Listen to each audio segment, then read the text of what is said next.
Welcome to Coexpace Mental Health Summit. I am Vivian Tussier, your host.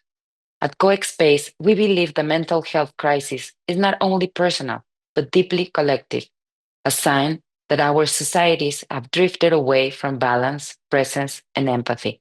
These questions invite reflection on how we can restore inner and social equilibrium through awareness, connection, and compassionate action. José Casas, welcome to Coexpace, the Invisible Emergency Summit, and we're talking about mental health. And I'm so grateful to have you here again. And now we're gonna talk about psychedelic therapy.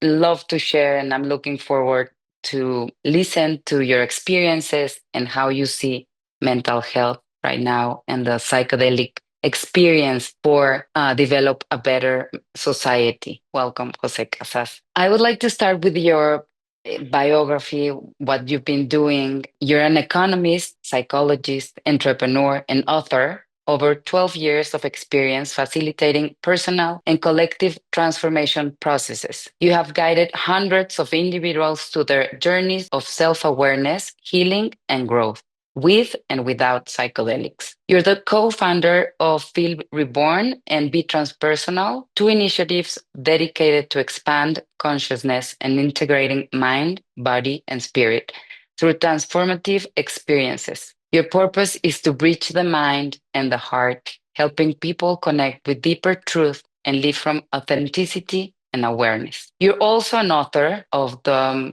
book Living Infinite, a book that explores consciousness, fatherhood, leadership, and the path of transformation towards personal expansion. Right now, you're doing new programs. You now bring a grounded yet visionary approach to inner work and emotional integration and conscious living. Welcome, Jose. I would like to start asking you what inspired you to work with psychedelic in a therapeutic context?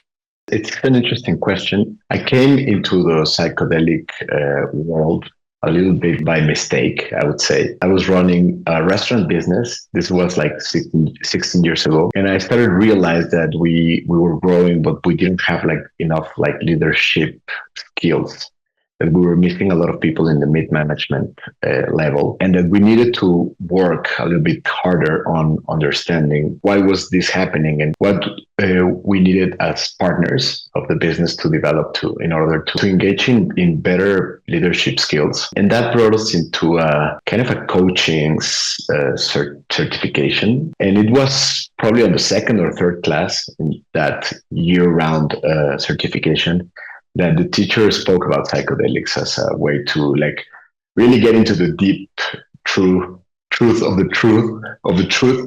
But that time it was not like a very common thing to hear about plant medicine and psychedelics, and even less in the business sector. But I really had like a calling. I've heard about it like twice from different friends, but it was kind of strange to understand what actually happened to you, because what people were describing was like this beautiful, loving, revealing experience with a lot of vomiting and nausea and altered state. So it was kind of difficult to grab what was behind that. So I signed in for this retreat with my teacher at the time, and we did a very complete process of preparation and integration, which I was very lucky to experience for the first time, with all this process and with the right setting and with the right people. And I felt safe all the time. And then during that session, which I actually was doing for like business purposes, I was like, my intention was like, I want to explore my creativity to become wealthier, and that was kind of my mindset at that moment. And then the experience took me to levels of consciousness that I was not even aware that I could actually access to. And that kind of shifted my life in 180 degrees. Not that I immediately became another person, but I started to realize that there was much more than I could actually see from my actual perspective. And this kind of brought up a huge curiosity to understand healing as part of a natural process of human connection and relationships. And that brought me to start a training on transpersonal psychology, which I did for about 3 years. And from there, I started to practice and to be in more therapeutic spaces and ceremonies and with different medicines. And I was kind of like living those sessions, but also receiving kind of a training to what it means to hold space, what it means to be there to hold a person that is having a difficult experience, and also to understand what is actually happening from a perspective that is not merely neurological or scientific. So it was interesting because my first approach and my most intense period of practicing with psychedelics was before I actually got some like more institutional knowledge information. Of course, I started to realize that I needed more tools to hold and to put into context whatever was coming up from these sessions. So that brought me to other branches of psychology, like humanistic psychology and Gestalt. And then I did a training on trauma with Dr. Gabor Mate, with compassionate inquiry, the training he delivers. And those tools gave me like much more context to kind of interpret and kind of put into a more comprehensible frameworks what was happening inside these like very hard to describe experiences. During this process, I realized that psychedelics started to become kind of a mainstream trend in a way, and Mexico was not an exception. So I started to realize that a lot of people from the business sector were comfortable reaching out to me because I kind of knew their languages of what it meant to be a business person, and the level of pressure and the level of stress and the level of dissatisfaction that sometimes comes along with success and with filling up the checklist of life that somebody else will put in your inner programmation. So I started to develop these programs where my challenge was like, how can we do a proper preparation and integration when you're not working consistently with a person in a therapeutic process? Because I think that's the best way to approach psychedelics, at least if you're doing it for healing or for personal development reasons. Of course, you can do it for recreational reasons, but that's a different story. And that's not normally one of the points where people get confused. Like, how come the same substance can serve or can work for having a rave or a party? And why is this same substance can help me heal? Because that's normally not the case with substances or medicine. You don't use alcohol or heroin or cocaine to heal. And you don't use antibiotics to go to parties. Like those different settings are normally substances don't cross those lines, and some psychedelics do. So to put that in the therapeutic context, I saw that a lot of people were getting into these experiences as the trend was rising and hyping. But probably some of them were on a therapy process or a therapeutic process with a traditional psychologist. Most of them, they didn't have any context. And they were still going to ayahuasca ceremonies or mushroom ceremonies or whatever. And I think it's very challenging to just arrive and have this like massive expansion of your consciousness and everything that comes along with it. Because in my understanding, more than the neural phenomena that happens in the brain and everything else, I think it's a process of expansion. It expands a lot of things that are hold inside in your body, in your psyche, in your unconscious, in your spirit, if I may. And sometimes that can bring people to very overwhelming experiences. And if you don't have any context, and if you haven't prepared a correct ecosystem and a context to be held before, during, and after the ceremony, that can be very challenging. So from this perspective, we started to promote this message that the psychedelic in a therapeutics process had to do more with the therapy process than the psychedelic, and that we needed to take responsibility of what was going on and what could actually happen after the ceremony, and how to bring that into growth and positive, and to make your life richer and to make your life experience much better, no matter how hard the experience could be, no matter how challenging the experience can be. So from that perspective, Reborn started these programs, which we actually started a little bit by mistake because we were preparing a group, but we did like one-on-ones on person, in person to prepare for the ceremonies, and we're doing small ceremonies because it was hard to keep up with the preparations on one-on-ones, and so groups had to be small because we didn't have all the time to do the preparation. And then the pandemic started, and we realized we could do a lot of this on Zoom, and we could do this on Zoom on groups. So we kind of adapted a little bit the materials and the tools that we were using to prepare people to do this and to make a delivery on digital platforms, which made preparation a lot easier. And that's how we started to build these programs for a little bit larger groups, not larger than 20-25 people each time. And that gave us a lot of insight of what was happening. Of course, we had a lot of knowledge on our own experience. And I'm speaking plural because I was doing this with Jose, my partner. So we did we had like different paths of techniques that we were integrating in the psychology terrains. And we were kind of like seeing, okay, how this applies with the groups and how people were reporting after the sessions, and what were the challenges and how helpful were those of these tools for them to integrate and move on. And some of them were after that we were keeping them as clients to continue a process, a therapeutic process, or we were working with other therapists when we thought it was helpful for them to follow. But it was kind of like a four pieces of the process that were constantly coming together and making this knowledge and improvement move forward. So we had like all the information and the studies and the knowledge we had about these experiences. We had our own path, and I think right now that there are many programs that are training psychedelic therapists from the mind, from the technique, from the online training and all that.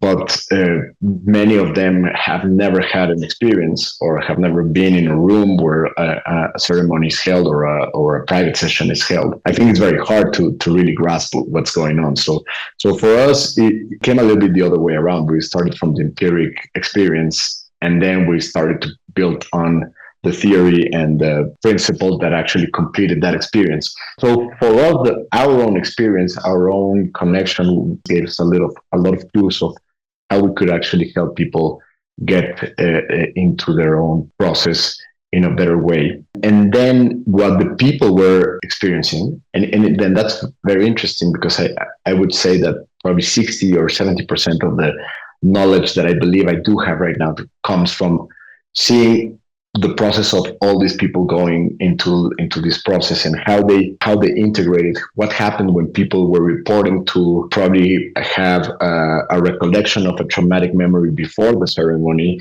how that was actually helpful before doing the session, what happened afterwards, what were the challenges, the most frequent challenges when people facing like difficult or challenging experiences. And I think that gave us a lot of information to integrate into the tools and the delivery of the information and the different work we do during the preparation and during the integration. So it kind of like came into this cycle where a lot of new information, new studies, new papers, new techniques, new books were coming out, and we were kind of integrating that into our knowledge. Then our own process, how does that apply to our own lives and our programs? The results and the people and their experiences and how it's incredible. I've met a lot of people just connecting incredible dots and turning their lives around in magnificent ways that are very hard to describe in a paper or in a book, and then how that modify the tools and the way we shape the program.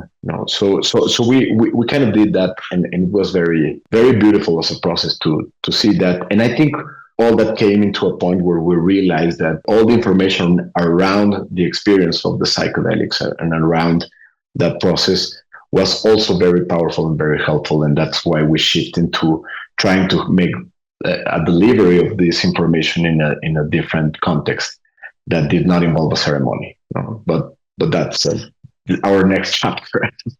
I love what you described right now because I've seen your programs. I have a lot of questions for you, how you do the work, because I've seen how you do it in a trustful manner, in a supportive way. Like you said, you have the whole program around the psychedelic. But let me ask you something. What are the psychedelics you use? Can you describe a little bit of the different psychedelic for the ones who do not understand or haven't been in those type of programs or ceremonies or therapeutic spaces? What are the different psychedelics we can find there, and how is the approach to each of those? And do you work with all of them? Do you recommend all of them for all of the different people around? Just explain a little bit more about that.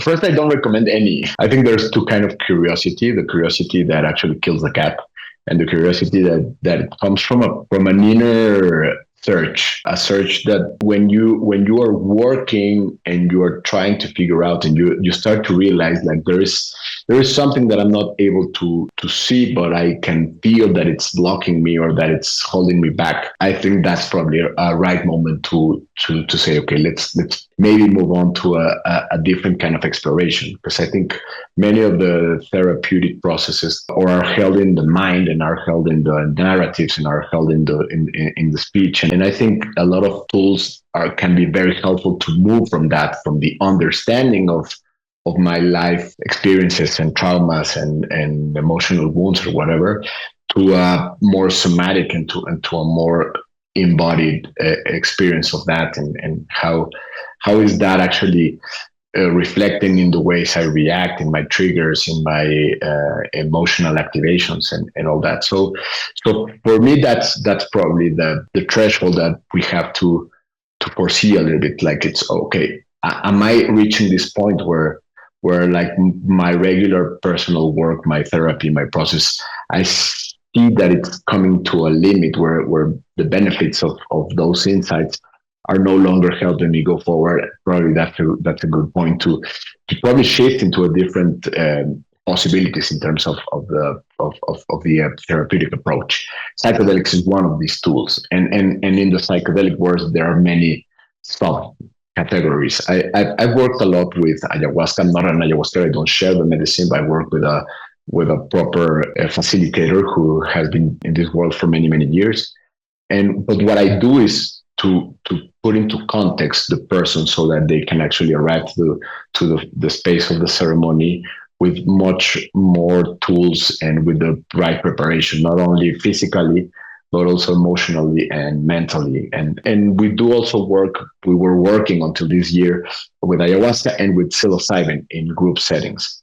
And I was also working with MDMA in a group process, but this was exclusively for couples, which was like group couple therapy or therapy in a treat specialized with MDMA, and also with impersonal sessions, also with MDMA. But there are many others. I mean, there is ibogaine that it's growing a lot. I haven't worked with it, so I can't say a lot about it. But what I know is that it's very effective into work addiction and other substances like bufalvarius, DMT, 5-MeO DMT, which for me it's a very powerful medicine. I don't usually recommend it as a starting substance because it can be very potent and very quick, and that can be challenging for somebody that has never like experienced outer states. But that's an opinion, because I think we still don't have enough understanding and knowledge to actually speak from a higher truth. You know, some people are in favor of combining some substances like psilocybin and MDMA for some sessions. Some are against that, and some are more into like keeping the indigenous and original tribes traditions intact. Some are more into like letting this syncretism keep its flow, because I think it's hard now to draw the line with what is actually traditional, like originally traditional, and what it's a mixture of of cultures, and I think there is a like sometimes like at least three perspectives of what is actually going on in the psychedelic experience. So you have like the scientist point of view, which is very oriented to understand how it actually works in the brain and what are the neurotransmitters and what happens in the different areas and all that. So I think that's interesting to understand and to know and to acknowledge when we're speaking about the risks. Most of the risks are related to the antidepressant consumption and the combination with the substances that is not recommended. And I think it's incredible to use that information and that scientific work to really understand more about what happens in the brain, what's the nature of this amazing muscle or system that it's still very unknown to in my understanding to most of the world. And then you have like the shamanic and the traditional point of view, which has also or where in many traditions psychedelics are part of their cosmology. They understand the world from the psychedelics, from the plants. They integrate this not only into their inner healing tools, but they also use these medicines to have a larger vision of the world and to understand the nature of existence and the nature of the universe, and in their point of view, which I respect a lot. And of course from there you have all the like so-called spiritual branches that put into context these experiences, which I believe are also very powerful and to be taken into consideration during this process, because I think each of these three phases have their own limitations, and it's interesting how some of the limitations of the scientific work can be explained with the spiritual point of view of these traditional tribes, and then there is the psychology point of view and how this unveils some of the big mysteries of our unconscious and what happens when we dream, what happens when we how the memory works in our system. Why can we remember some things in our past? Why is trauma sometimes hidden in some parts of our bodies? And so from that perspective, I think psychedelics can give us a lot of deep insights that can help you change our narrative and to resignify episodes of our past and from our history. And I'm absolutely convinced that there's a very powerful tool for people to transform their lives when they actually go into these processes and they realize things in their lives. And sometimes it can be very traumatic events, but sometimes it can be a very loving events. And sometimes that changes the narrative in a positive way, like saying, okay, I didn't remember this, how my mother used to hug me or how my father used to care about me. And I've been building this narrative that I've been abandoned or that I, whatever, no? And so those psychological insights have a very profound effect in people in our time and age, you know? And I think all of these three aspects are very important to take into consideration. I think there is like a false debate on which is the right way to approach psychedelics, and I think it's not about being right or wrong. It's not about the indigenous just being limited because they don't have the scientific background or psychologists that are not understood by the traditional shamans. For me, it's each of these perspectives bring into a big map pieces of this gigantic puzzle of the human experience. And I use this with my groups. I tell them like we do not pretend to give you a spiritual specific context or a dogmatic approach to what is right or what is wrong or what you should see or what is the light or the darkness or whatever. If you practice in a specific religion and you have a cosmology around a specific practice or a specific philosophy, bring that into your experience, because that is going to be helpful for you to keep the experience into a context that your psyche is actually safe with. So I've seen people having ayahuasca experience where they connect with Guadalupe's Virgin, which is a very important symbol in Mexican Catholicism. But I've seen people from the Jew tradition that connect with symbols of the Kabbalah and with this kind of imagery, as well as people that are probably do not have any of this context, and they realize in their process that they connected with some sacred figures from the Indian symbology or traditions. And so what I normally tell people before entering the session is like, you may have a spiritual experience, and don't worry about your personal beliefs. It may change them or it may not. If you may be an atheist and just do a lot of psychedelics and still be an atheist, and that's okay. But my recommendation is allow yourself to have a spiritual experience, as you will allow yourself to go into a Superman movie and allow no and just just let the story, like you're seeing a movie where a man can actually fly, and you allow yourself to believe that for at least 2 hours. So that's a little bit the analogies I like to share, in the sense that kind of let go a little bit your system of beliefs, not because you want to be influenced or you want to be modified or you want them to be modified. Just letting that go. It's a very important step for the ego to kind of step back a little bit during the experience, and that can bring a lot of insight. And the funny part is people with strong religious beliefs, sometimes they come after these sessions with those beliefs reinforced, and that faith put into a higher understanding of what it means. In summary, I think it's interesting to be open to integrate these different perspectives, and that's a little bit the philosophy from which we do the work. In particular, with psilocybin and ayahuasca, which has been the two psychedelics I've worked the most, the difference can be subtle because both can do an expansion in your emotional realms and provide you with deep psychology insights and emotional breakthroughs that can be very helpful for your mental and your physical health. And probably the difference are more into the subtleties of my own interpretation of these experiences and what I've read and what I've shared with a lot of people.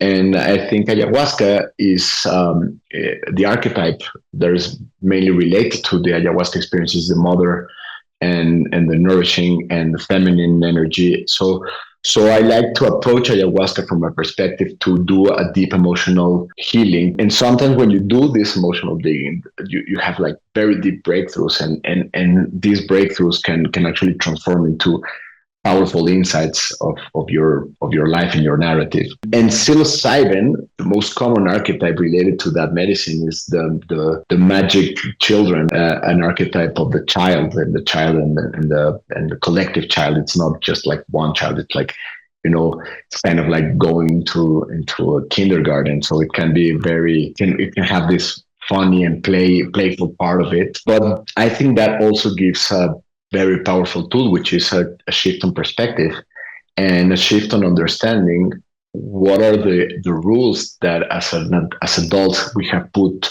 on ourselves that are actually limiting our life experience. For me, the approach to psilocybin sessions are more into to understanding how our systems of beliefs have become probably our worst enemies. And it's sometimes hard to see because it's a lot of people speak about limiting beliefs, but it's really hard to understand what a limiting belief is if you're actually believing in it. Because for you, it has a sense of reality, it has a sense of truth. Being able to separate from a limiting belief is actually not as easy as it sounds. And I think psilocybin is a very powerful tool to do that. But I think both can bring you into, again, to a psychological insights, to emotional breakthroughs, into mystical experiences, which are also powerful ways to kind of disattach to our own narratives and to our own egos and identities and stories. And that has a profound healing result when we actually see that we are our stories, we are our bodies, we are our identities, we are our belief systems. and at the same time we are not. And that insight sometimes can be reached through these sessions, and it can have a very powerful outcome on how people start to detach to their own narratives and their own cycles, which are many times related to depression and to obsessive compulsive disorders and other pathologies from of mental health that have this in common, that people are kind of trapped into loops, and they find it very hard or very challenging to go out. And I think this is not very like the orthodox way to put it, but I wanted to share a different perspective than what you will normally see in the traditional psychedelic literature, which is out there, and I think it's accessible for everyone. I love it because it's really around the idea of what you gain from psychedelics experiences. And why now? Why? How can the society get impressed by those changes? How can those experiences in individuals can transform culture, transform art, transform societies? How would you describe the impact of psychedelics in the human society and culture? In my understanding, I think it's a double-sided sword in the sense that if it's properly used, and when I say it's properly used, of course, there's a lot of like setting criteria and all that, no, to risk prevention and doing it with the right guides and all that it's already been said. But I think for me, one of the preconditions that is very important to keep in mind is that doing this kind of work where you're going to probably go into deep understanding of your trauma and your history and your wounds without a full responsibility on what you're going to do with that afterwards is the recipe for ultimate victimism. And that's for me the dark side of this story and the dark side of the very popularized trauma informed society we're living at. Because yes, it's important to understand the consequences of trauma, but I think overloading our minds with trauma informed everything can also have a very negative effect, taking responsibility of what we need to do. And I am very worried mostly about teenagers and young adults that are now counting on their mental health conditions to, I won't say they're counting on this to avoid their responsibilities, but I think they're being trapped in a system where mental health is used or can be badly used as a way to avoid what the human experience is. And the human experience is also about failure. It's also about doing things that we don't like. It's about failing exams. It's about having a hard time passing, doing a homework. It's about losing a job. It's about breaking up with a girlfriend. It's about not being fired from a job you loved, or being in a work or being in a job that doesn't fulfill your purpose. Life experience is about all that. It's about knowing that we're gonna go through hard times and good times, and good times only come after some hard times. Satisfaction comes after hard work, and sometimes hard work happens while you're not enjoying and you're not being happy, even if you're connected with your emotions and if you're emotionally connected and you're not happy, then you start to feel like it is purposeless. But I think sometimes these narratives are creating more problems than solutions. So in my perspective, psychedelics can be a powerful tool to accelerate and to expand this consciousness. But if this consciousness in every aspect of it, it's not held by responsible human beings, it can be a very damaging tool. Not because the psychedelic can create a damage itself. It's going to empower a victimism. It's going to empower a sense of it's my context, it's my history, it's my reality, which does not accommodate to what I need, that is responsible of my mental health or my sadness or my depression. And I think in that context, it can be very dangerous. So my take in this is, of course, consciousness, amplification of the consciousness is very powerful, but we have to be very careful to put this into the right context. And I'm not speaking only about psychedelics. I'm speaking about all these new tools and new narratives around about being connected to our feelings, being connected to, and to understand as parents in parenthood processes to try to avoid trauma at all costs. How can actually reinforce another kind of trauma with when as parents we're not taking our role seriously or not seriously, but with the sometimes the authority that we need to hold as parents.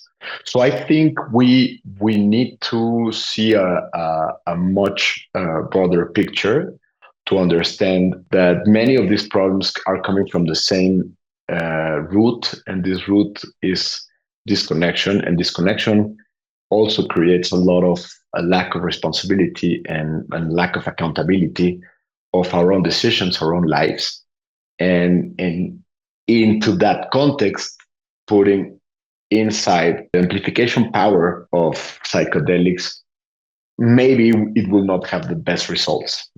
So I think a lot of work has to be done, and a lot of other tools and another perspectives have to be integrated in order for these tools to expand and to amplify in the right direction, which I think it's responsibility, like individual responsibility that can take ownership of their health, like their physical health, their emotional health, their relationships, and then their communities, and then their impact to others and their service, and from that you can create a powerful and beautiful expansion of virtue. But in the other way around, if I use psychedelics or other inside tools to expand victimism and to expand disconnection and to expand this polarization that those are the ones to blame and those are the bad ones and we're the good ones, and this can actually be a very not a good path for many of these tools, which are not only psychedelics, but many of the tools to gain more insight and to gain more consciousness. So again, this is my perspective, and what I would love to see in the world is people taking more responsibility, and I believe when people do that, they can do the work, they can go into trauma inquiry, they can do it into psychedelics, they can go into breathworks and biohacking and all these other techniques, but use that as a way to expand virtue, to create a better life experience, and that creates a better life experience for their families and the people around them. And that's the ripple effect that we want to do, like more responsibility to their communities, to their ecosystems, and from there I think we can see a profound shift on society. That's my optimistic side speaking. At Coexpace, we believe in the same objectives. We're precisely talking about those perspectives on responsibility to make a call to action to be a source for good, an agent for the right way of connecting with yourself, with others, with communities. And I really like the way you describe that idea of the main source for healing in society, and not only in mental health, but in the whole society. But I have two more questions for you, Jose. How can communities, clinics, or healthcare systems can safely incorporate psychedelics in the therapy work? Right now, there is a big challenge, which is legality. And it's a big challenge because it kind of brings the whole thing into kind of a catch-22, because in order to become legal, and that's what like very important institutions like MAPS have been trying, they have to go at least in the States. And I think in Mexico, it will be a little bit like we will follow on whatever the states are doing. But all this process to have this decriminalized substances, and then regulating what a therapeutic session must look like, and what are the legal context to hold those experiences, and then to make them like FDA approval, which means like there's a government institution that actually is telling you that this can be helpful for your health and risks are moderate. I think those institutional arrangements are in itself quite complex.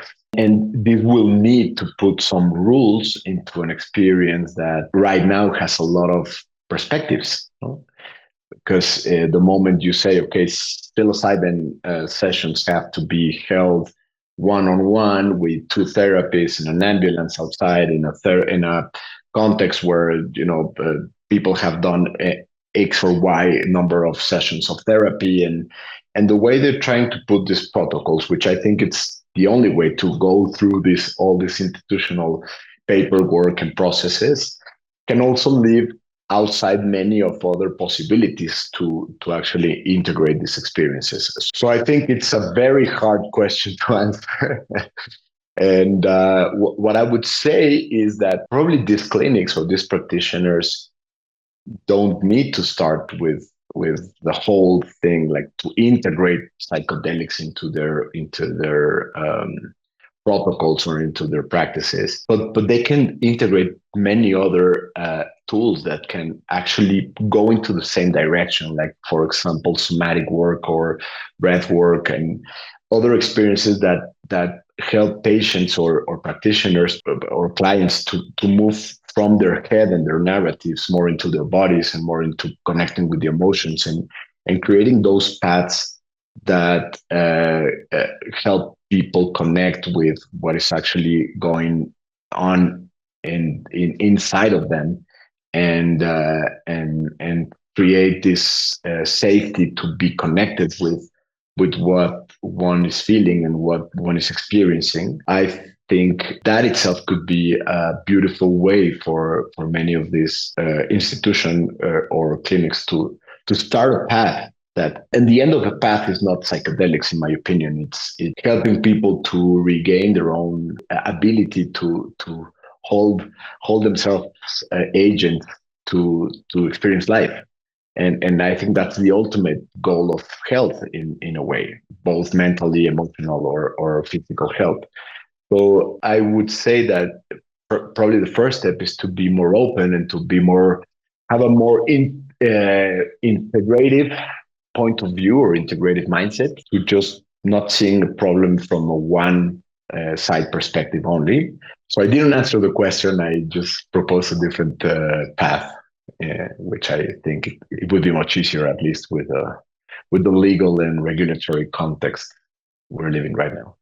100%. And that accountability is the answer for many problems. No, be responsible and really take point of becoming what you want to become instead of being a victim of others, and be a good human being towards yourself and others. And that would lead me to the last question for you. If you could summarize the biggest potential of psychedelic therapy in one sentence, what would it be? And then we would love to know the details about the work you do and the programs you are sessioning, and more maybe resources to understand all of what you've been talking about. Very interesting. This idea doesn't come from me. It's something that I heard in these ceremonies, circles. So for me, the potential of doing psychedelics is taking a sip of oneself to transcend the need to do psychedelics. Beautiful. I'm very honored to be talking about this with you and sharing these tools and knowledge and points of view for society to come, and to for that future we see in a positive way, and doing the work. And thank you very much for answering this questioning and to be here at Coexpace Mental Health Summit. Thank you, Jose. Thank you so much. Thank you again.